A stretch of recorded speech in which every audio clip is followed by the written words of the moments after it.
Hey guys, welcome to the Home Zone where we help you multiply the assets you own. Today I am in a property that I am looking at to buy. I'm going to be doing a walkthrough of this property to show you guys what it is that I look for in a property when I'm analyzing it to figure out whether it's a deal or no deal. So let's multiply.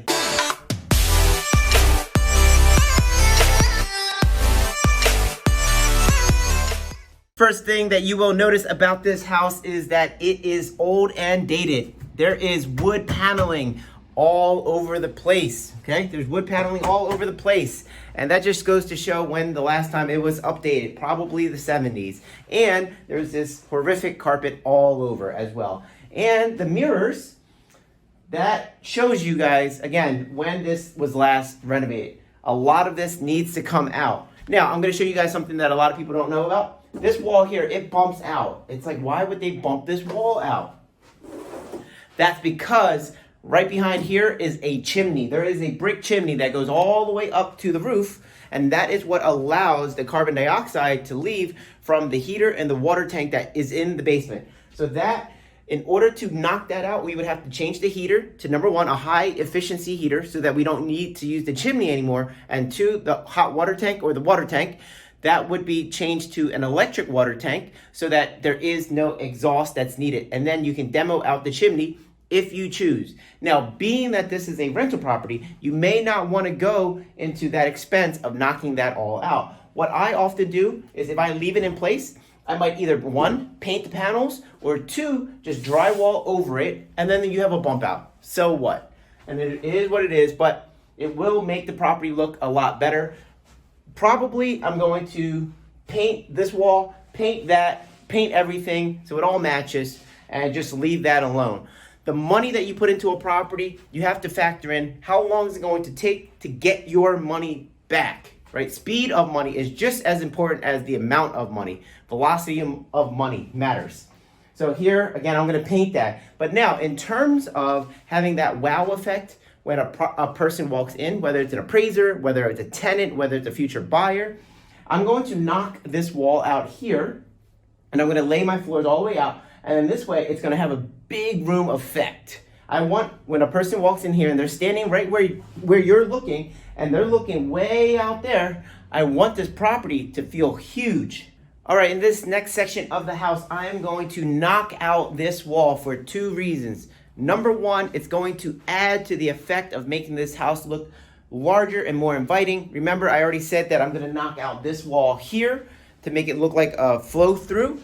If I knock out this wall, that opening is going to be way larger, and then again, you're going to feel more invited into the house. So that's going to have a big effect. But then there's another reason that I want to show you guys too, is that this basement door here is only 24 inches wide. If I bust this wall out, then all of a sudden I can expand this door opening so that you can get more things into the basement, like a washer and dryer. And speaking of washer and dryers, I am in the kitchen right now, and this property has a washer in the kitchen in place of the stove.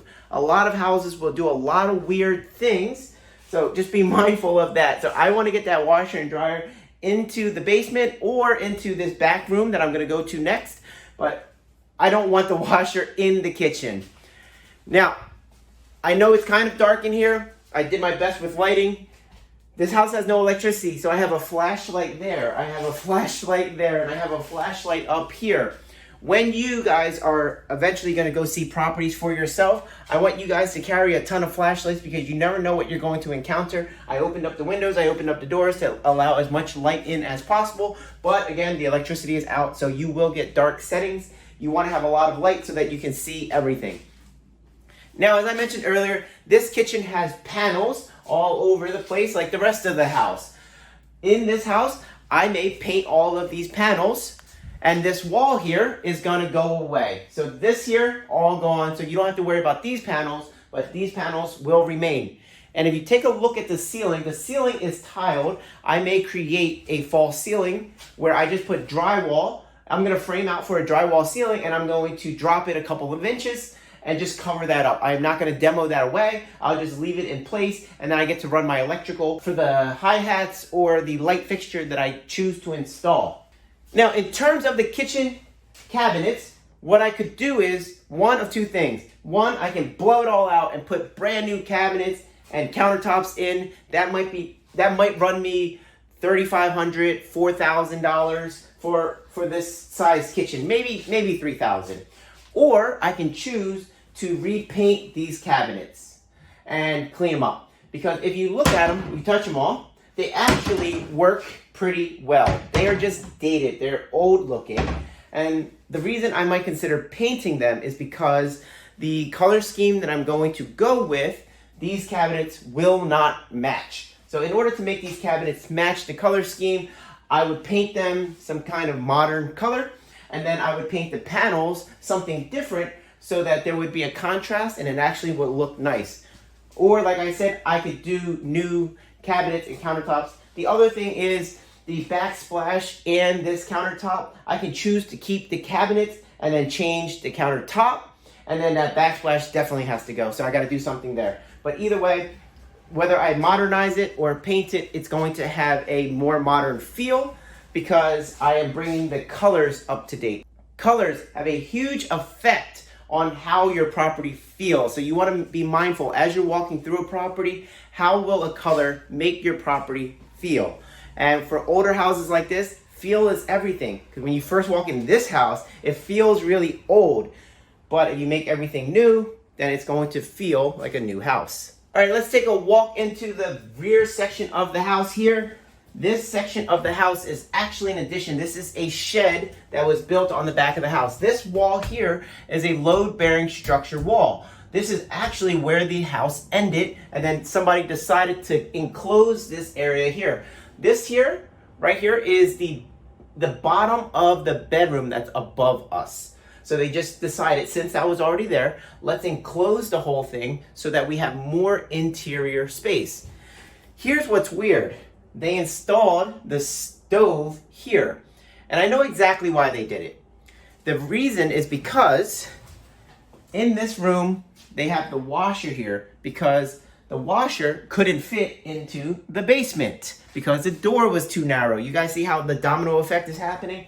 They couldn't put a new washer into the basement. So they had to put the washer somewhere. It fit where the stove used to be in the kitchen. So they put the washer there because they couldn't run water and electric to this area. Here, they only have electric, no water, because this area here actually used to be the backyard. So getting the water and the drainage pipe and the electric through the structure, the load-bearing wall, was too difficult. So they opted, the easy way was just to run an electrical wire through the wall to power the stove. So they said, you know what, we'll live with it. We'll put the cooking, or we'll do the cooking out here with the stove. We'll do the laundry in there. We don't care. I care. I don't want the properties to look like that. I don't want the properties to feel like that. I want the tenant to feel like they're in a great modern home. And so I'm going to remove this. Now I could potentially put a washer and dryer, a stackable washer and dryer right back here. And I can run the wiring, and I can run the water, and I can run the drainage. What I would have to do is remove this and then dig down and do it the right way, which costs money, which the other person was trying to avoid. That might be a possibility. Washer and dryer in this location, or I might move the washer and dryer into the basement and then I would do a half bathroom in this area. Or I do nothing in this room at all, put the washer and dryer down into the basement, and then I put the stove back here where it was supposed to be, and everything is normal. So I can choose again, half bathroom in this location, laundry room in this location, or just leave this room for storage. Some of the things that you want to factor in is this room going to freeze in the wintertime? Because this is a shed that was built and there might not be enough insulation in these walls, so this room might get really cold to the point where in the wintertime, water might freeze. So having either a half bathroom or washer, dryer, laundry room might be a bad idea. Can you imagine doing a load of laundry and then it's frozen by the time you get to it? that could happen. So be mindful of that. If you want to do it though, one thing you can do is frame this out and insulate it all, and then you have a good, useful room. But you have to weigh in the cost versus the return. Is it going to cost a bunch of money and then not provide a lot of return? The simplest thing is just to keep this room as storage, put the washer and dryer in the basement, and call it a day. All right, guys, our next stop is the basement, which is pitch black. So I put my headlamp on, I have my flashlight, and let's go. All right, we're going down these narrow steps. These are about 24 inches wide. Again, can't get a washer and dryer down here because washer and dryers are about 27 inches wide, so it doesn't fit. In order to make this wider, I would actually have to cut this here and move it over to about here, and then I can widen the staircase. But as of right now, this here is preventing all of that. So I would demo this wall, and then I would build a false wall over here to hold up the house while I cut all of this out of the way. Once that's all built, I can make this wider, and then I will be able to get anything that I want up and down those steps into the basement. All right, now while I'm in the basement, the things that I am looking for. Number one, I'm looking at the heater. Here is the heater. This is a boiler system. That means that it heats up water and sends that hot water through radiators throughout the house to heat up the house. That's neither good nor bad, but this heater does look in good shape. It looks like it's in good shape. It looks newer. It's fine. Here's the water tank. Nothing to report there. It looks okay. It's a gas-powered water tank, which is good. And the reason I say it's good because sometimes older houses have oil heat. So here is the old oil tank. They left it here, but I doubt that it is in use anymore. So I would have to get this removed. Now, I don't have to get it removed, but I would want to get it removed just to get this usable space back. Here's the old heater that was run by oil. They cut it out, but they left it here. This here is the gas meter. That is on. You can tell by the valve. So this is how the house is being heated, as well as how the water is being heated. Over here, we got the water meter. And then here we have our radiator pipes. All good. So nothing stands out so far other than that the heater and the water tank look like they are in good shape. Now, as I walk back here, what I'm looking for is the panel box. So over here, we have the panel box. Let me show you guys. The panel box right here, we have the service line coming in. That's powering the house. This line over here goes into this space over here, and that is what powers that stove that's in the back of the house. Remember I was saying that it's difficult to get the water in there? It's because of that. You see how they had to cut through the brick in order to get that line in there? If they had a washer or dryer in there, or just a washer, they would have to run water and drainage through there, which they avoided. And so they were able to just do that and put the stove back there. This panel box, it looks pretty full. I would probably update that to a panel box with maybe 32 or 40 spaces versus doing it like that. The other thing that I am looking for when I am down here is, are these walls parged or are they broken up? And this wall actually looks like it's in good shape. It's been cemented recently, so there's no crumbling bricks back here. And then I am looking for this. This is the drain pipe for the bathroom upstairs, as well as the kitchen. The kitchen ties into it with this pipe here. So the water from the kitchen sink comes down here, and it flows all the way down and goes into the drain pipe here. This here is cast iron. I often replace these, but they do last hundreds of years sometimes. So if it ain't broke, don't fix it. But do look for cracks because this pipe probably is 100 years old. And then you can see it goes into the ground. So in order to replace any parts in the house, you would have to dig up the pipe from underground. You have to break up the cement. So I may leave that alone, or I might replace it from this part down, because I will most likely replace this pipe here because I might relocate the kitchen if I choose to create a new kitchen layout. Here we have the dryer. The dryer vent is shown here. dryer, and it is a gas powered dryer. You can tell by that gas line here. There is a tag on there though from the gas company that says warning, there might be some kind of leak or something, so that is shut off. I would have to investigate what's going on with that before using this original gas line. If I were to bring the washer and dryer down here, I might actually relocate where the dryer is so that it's in a better spot. Or I might put it upstairs in that back room like I was talking about earlier. While in the basement, another thing to be mindful of is the height of the basement. Here I am, not much height. And the reason why you want to think about that is if you were to finish the basement, would this be really good usable space? And the answer here would be no. So I would not finish the basement, but what I would do is I would maybe paint the floors, paint the walls, and make sure that it is very clean so that people will come and want to use the basement because they're going to look at it and go, wow, there's a ton of storage in here. I get to live here forever. You want that. You don't want the tenant coming and going and leaving and all that kind of stuff, because every time a tenant leaves, that will mean that you have to paint the house over, fix a couple of things, redo the floors, redo the doorknobs, all of that stuff, because those things break while tenants live in a house. And for the next tenant, they don't want to see any of that. So make sure that you can have a basement that has usable storage space and it's clean and it's inviting, because you want people to use it. And if they use it, then they will stay longer. Over here, you can see these stones are exposed and not in good shape. This is where I would parge the walls. This is what I was talking about earlier.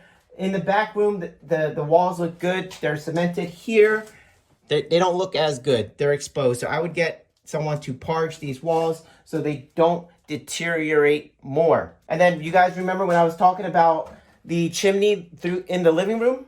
Here's that chimney. This chimney here goes all the way up to the roof. And that's where the heater and the water tank, they connect. They exhaust out of that chimney right there. All right, guys, we are in the master bedroom. This master bedroom has these two built-in closets as well as this Jack and Jill door that takes you into the middle bedroom. Over here takes you to the hallway to the rest of the house. And what you have to do when you're designing this room is figure out whether or not you want to keep closets like this or redo them. Now, I like to redo these closets. And the reason is because these closets are too shallow. They're too shallow this way, so that when you put a shirt in here, the door is going to close on the clothes. These are too shallow. I like to get rid of these. Now, if you guys recall from the beginning of the video, right behind here is the chimney. The chimney goes all the way from the basement all the way up through this. That is why this is so bumped out versus how deep the closet actually is. So that means that I can't just punch this out and make all of this deeper. The other thing that you want to take into consideration is right here. The window does not allow for me to simply just make these closets that much deeper. I want to make the closets maybe this deep, but since the window stops here, that may prevent me. I might want to go really deep. Now, I might be able to just butt up right here and then reuse this space. So we will see once we get into the demolition phase of it all, and then we can measure out exactly where everything goes. Now, when I demo, I'm going to demo all of this out. Now, some people are like, oh, that's so pretty. Why would you get rid of that? Well, because it doesn't meet the theme of the rest of the house. And if any of that broke, it would be hard to fix. So I would get rid of all of that, and I would make it flat against there. And if this location right here for the window makes sense, then I'll make the closet right there. But the other thing that doesn't make sense is this trim that goes around the window. If I made the closet bump out to here, then I wouldn't have trim that finished off the window. So that might not be a good thing. What I might do instead is close off this door, finish it off with drywall, and then run a closet right here, and then end it here, and make it 24 inches deep. So that when you open up the closet door, you go, wow, there's plenty of space. And then I would leave this space open like that. They can put a dresser drawer there. Maybe they can put their TV up there, whatever they want to do. But if I were to redo these closets, I would close that off and then just create a bump out closet from right there over to that wall. So then that's significant enough to hold a lot of clothes. And with the dresser, they should have plenty. And then they can put their bed over there. The other thing you want to look for is outlets in a bedroom. So I'm looking, there's an outlet here in the baseboards, here, here, and here. That might be good, but then these outlets, you may not want to keep in the baseboard because that's not to code. Now these are the original, so you could leave them. If I wanted to, I would maybe run new outlets and put them in the appropriate spots in the walls. Again, that is to be determined. The other thing I was thinking about is maybe doing a closet on this side, putting the closet on this side. The problem is I measured here, so I could put the closet starting right here. I can do the closet starting right here where the door would not hit the closet, and then have the closet coming here. But it would look kind of weird with this sight line right here being kind of disrupted by the closet. So I didn't know if I wanted to run the closet right here in the middle. Also, this heater is right there. So I didn't want the heater to bump up, or the closet to bump up against the heater. So it might have ended here, which would have looked awkward and just not have good flow.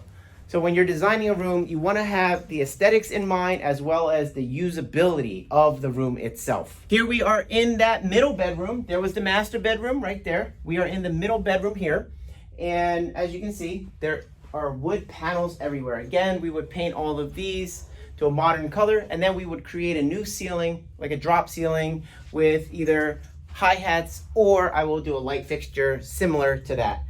This door we talked about closing off. If we close off that door because we're building the closet in the other room, then I would have to drywall this wall at the very least. So drywalling this wall at the very least, and then I would build a new closet right here, right? So I would build a new closet right there, a little smaller, right there. Then the person could put their bed on this side over here. So they have a built-in closet over here and bed on this side. And then this closet that exists looks very awkward. Remember that I said that sight line where when you look into the room, this closet blocks that sight line, which I don't like because it looks really awkward. I would actually just get rid of this closet and then do a new wall right there, nice and flush. Right? You guys see how that would look so much better if that was a flat wall there and then you put the closet here instead. They couldn't do that before because this door was in the way, but if I get rid of the door, then I have the perfect place to put the closet instead of here. This door, I guess, used to be a closet, a really shallow closet as well. If I get rid of that, I get rid of that. Put the flush drywall wall right there. We got a nice big room. So I think this room will come out really nice once I do the changes that I'm talking about. Again, you want to look for the outlets. There's one on the floor right there. There's one right there. And that's it. So maybe I keep those outlets, maybe I don't. Maybe I run 1 or 2 new outlets somewhere else. Those are things that I have to think about, and I will do those thoughts or finish those thoughts once the demo occurs, so I can see how easy or difficult it is to run the new outlets. All right, let's take a look at this bathroom. I will be standing behind the camera this time. Cell phone, hey.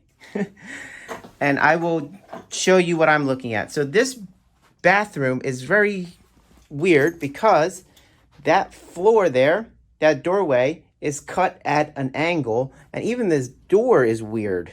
It's a bifold door that you would use on like a closet here.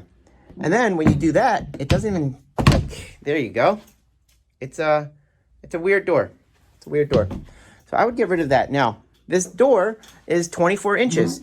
And if I had it in the lock position, the swing is fine right there. I thought maybe they used a bifold door because the swing would hit the step, but that's not the case. So I don't really know why they chose to use this kind of door, but I would take this door out and put a regular door there. Now, in terms of the bathroom, I would get rid of everything. I would knock out all the tiles, and then I would replace this vanity. I'd get a new tub. I'd do a new surround. But I would leave the layout in place just because there's no better way to lay out this bathroom the way it is. This here is that closet that we were talking about. And then right behind this mirror here, that is that weird door in that middle bedroom. This I measured out to be a 24-inch vanity. I can find a 24-inch pretty easily. So if I put a new vanity in there and a new toilet with a new medicine cabinet, with a new light fixture, new ceiling, and new tiling with a new tub, this bathroom would actually look pretty good. It's just that it's so old that it looks terrible, and this floor does nothing for it. But once I rip everything out and renew everything, it will look like a great bathroom despite its awkward layout. This heater cover, or this heater here, could use a cover, or I can paint the heater as is. Either way, I would probably leave that alone, and then this toilet holder I would move up here so that it wouldn't get in the way there. So little things like that. Towel bar needs to be replaced. Again, I'm going to be redoing everything, so that stuff will be easily done. The bathroom looks terrible now, will look great, and it's going to have a functioning door. All right, here we are at the last bedroom of the house. This is the third bedroom, way in the back. First off, again, all panels everywhere. There are panels all over the place, and this ceiling needs to be replaced. I'm going to do not drop ceilings. I'm going to remove all the drop ceilings from all over the house, and I'm going to create a drywall ceiling everywhere. That is going to make the house look 10 times better just doing that alone. Now, the other thing I'm going to do is this has a weird door as well. I'm going to put a good door in. Look at that, weird door. And here's something. So these windows have this like metal grate on them. It's some kind of security or weather protection. You can see it on that window there as well. But what you don't see in this bedroom is a closet. There's no closets in here. So what I'm going to do is I'm going to build a closet right here. Right? I'm going to build a closet right here, and I'm going to close off this window from the inside. From the outside, you will still see the window, and you will still see that weather guard cover, whatever that thing is, right? You're still going to see that from the outside, but from the inside, I'm going to block that off. And I might run new drywall along this wall here, and then build the closet right here. I'm going to end it before this heater. This is the radiator heater. I'm going to build it right there. And then in terms of laying out their bed, they can probably put it right here, or this way, or that way. They'll figure it out. But having a closet right there could be good. The other location for a closet, see, there's not really any other location other than right here. So that might be what I end up doing. Now, the only problem with doing the closet there is that would be a really good location for a twin size bed, let's say. Right? That would be a great location for a twin size bed. So maybe I do the closet there, maybe I don't. To be determined. Maybe I just leave this room to not have a closet, so then it's an office. But you know, we'll play it by ear once we get things demoed and I come out with my final layout. Then I'll tell the contractor exactly what to do. Like I mentioned in the other bedrooms, look for the outlets. We got an outlet there, and we have an outlet here, and it looks like they installed a new outlet here. That might be enough. The other thing you got to do is test it. You got to make sure that the wiring is correct, that things are grounded if they're supposed to be grounded. So test the wiring, test the outlets, but you can't do that until you got power to the house, which we do not. No power to this house. Every room, every hallway, every floor in this house will get my vinyl treatment, my luxury vinyl treatment, because this house desperately needs it. And let's look at this hallway real quick. This hallway has panels all over the place, all over, as you can see. That will get all painted. And again, I'm going to do the drywall ceilings there. So this house will look very modern once I am done. But as of right now, it looks old and will scare a lot of investors away. But not you guys, because you guys have watched this video and now you guys understand what you need to do. I hope you guys enjoyed that walkthrough. I know there's a lot that I just covered. There's a ton of things for you to learn, but hopefully this video broke it down so that when you guys walk through a property, you can see what I would see. It's kind of like what would Hoan do. You get to walk through the property, see if you want to keep this or get rid of that or fix that or replace that or just keep it all together. These things are what you're going to need to do every time you walk through a property. eventually it's going to become like second nature. You're going to walk through and be like, oh, I need to do this, this, this, this. And then before you know it, you're going to have dozens and dozens of properties, and you're going to be doing this in your sleep. If you guys enjoyed this video and this kind of content, let me know below in the comments. Let me know what you guys want to see, and if you guys want to see more walkthroughs, and if this was helpful, then let me know so that I can record more of these. And as always, if you could, please hit that like button, hit the subscribe button, hit the share button. All of those help me build this channel. As always, I'm Hoan Tai. Let's multiply. See ya.